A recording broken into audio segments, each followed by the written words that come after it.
Okay, I will address one more question. Dear Magdi, through contemplation and observation, I'm seeing more and more the me dynamics. I also observe such dynamics in my family and friends. I notice that my mother has strong victimhood dynamics, constantly in the poor me mode and wants others, including me, to help her feel sorry for her. I don't want to play this game anymore. I don't believe she is the big victim that she loves identifying to be. Can you recommend how best to be around her without agreeing with her victimhood? Well,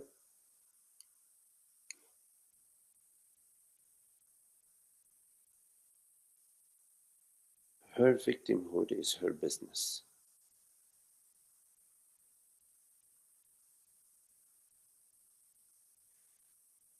It's so sad to see so many parents are unaware of the impact that they have via their own vasanas onto the children.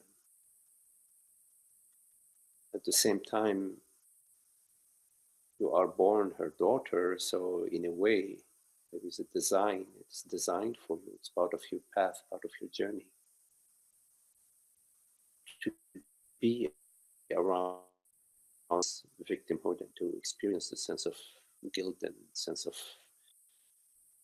duty that you have to save her or to bear her psychological way.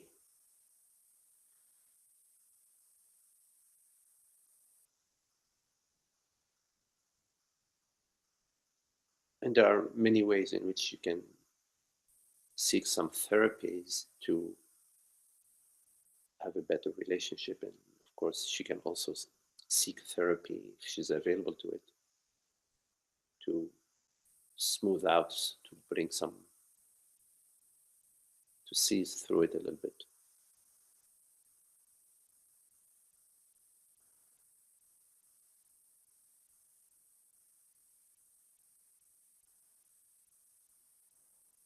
In terms of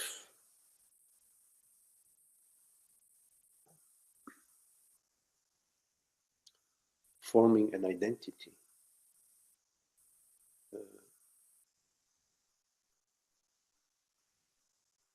irrespective of what identity it is, whether it's the identity of the victim or the identity of the savior or the identity of somebody who's above all that, because there is also such an identity. Be careful.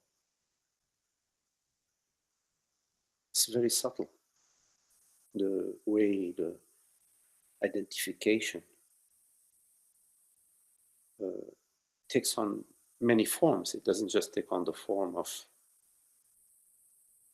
the situation that you are describing between you and your mom. It can take on many other forms.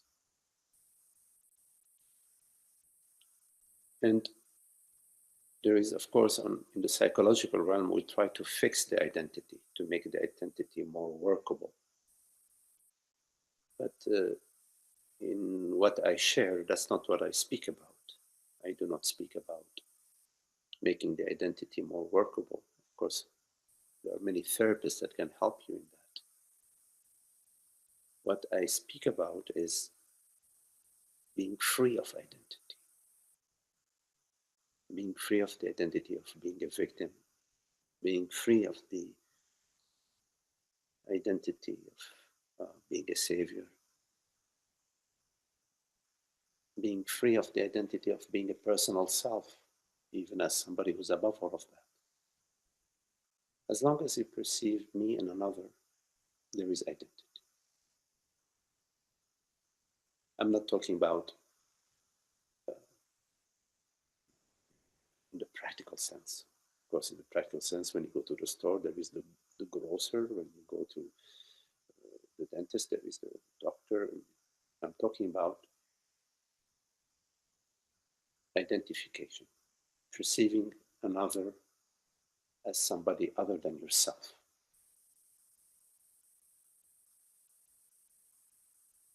The other is intimately yourself. Look right now in your experience. Your mother appears to you as what? As an image within yourself. Good image, bad image. This is thinking about the image. But both the image and the thought about the image are intimately within yourself. They're like your dream.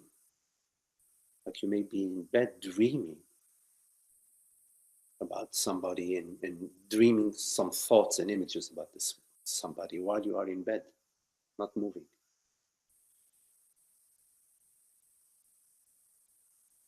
So in fact, there is no other. But as long as you continue to perceive another, that's how the sense of me is maintaining itself. And in a way, is being stubborn, refusing to get out of the way.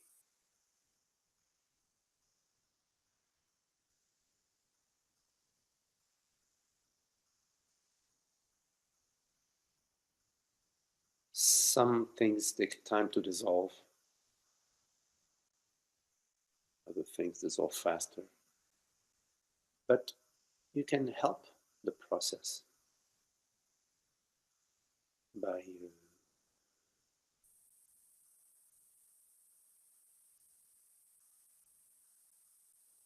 seeing how you're maintaining it and cutting it out, cut it out. At some point, you're able to see these thoughts that you're having about your mother and the thoughts you're having about yourself and the emotions you're having about yourself. At some point, you get to see them. And in seeing them, there is a freedom that you have to take on that freedom. You have to accept that freedom and not go back over and over to what you've been doing since your young age.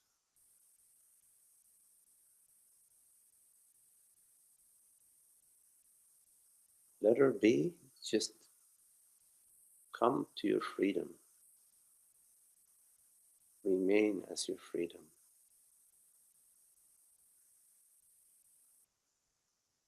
Keep coming back to those stories and those images, and you're spinning the same wheel over and over. You're spinning that same darn wheel.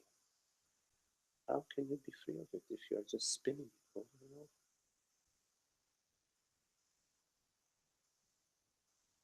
You have a potential to see through that, and the responsibility for yourself and for the entire realm to cut it out.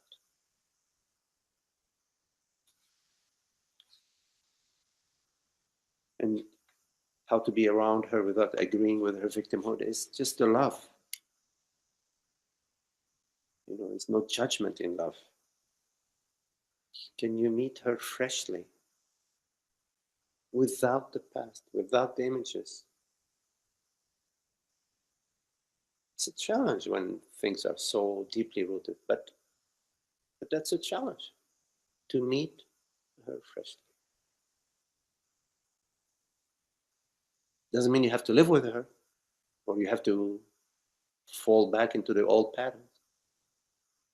Meet her freshly for whatever, you know, maybe you have to meet her for lesser opportunities, longer, shorter periods of time than before. But meet her freshly and be watchful of your judgments, the old stuff, the past that you're bringing in. And if you're feeling it, sometimes you can't let it go. As soon as you meet her, you feel something.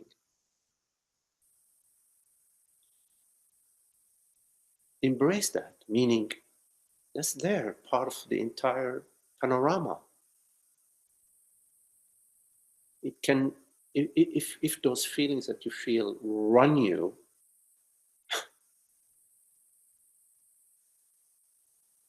they're taking on too much, giving them too much importance.